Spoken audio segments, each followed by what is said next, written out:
Në draftin e një kodit penal, një nen ka ngritur më shumë pikpritje se të tjerët, dhe ky është neni 235. Me titullin e saj, përdosja e Republikës dhe simboleve të saj. Çfarë thot ligji? Ky nen parashikon gjobë dhe deri burgim për çdo që përdhos flamurin, himnin ose institucionet shtetërore.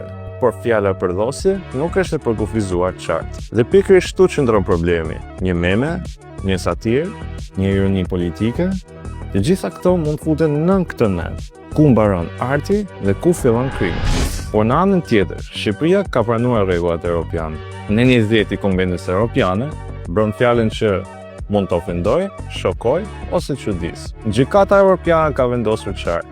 Shteti, flamuri apo presidenti nuk kanë të drejtë të mos ofendohen. Politikanët duhet të tolerojnë më shumë kritikë. Dënimi portali, ironi apo përçmim janë shpallur paligjshme në raste si Hervé Ron me presidentin Sarkozy në vitin 2013 dhe Attila Vajnaj në vitin 2008 në Hungari me simbolin kontroversal të yllit të kuq 5 cepash. Penalizimi i satirës apo shtrëmbrimi i saj bie ndesh me praktikat europiane. Por nëse neni miratohet kështu, pasojat janë qarta, efekt friksues. Qytetarët, gazetarët, artistët apo studentët do të vend censurohen, me frikë se mos dëshkohen. Kjo është arsyeja pse neni 235 shihet si rrezik për lirinë e shprehjes.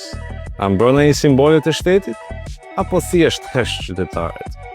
Diskuto, pyet, merr pjesë para se të votohet.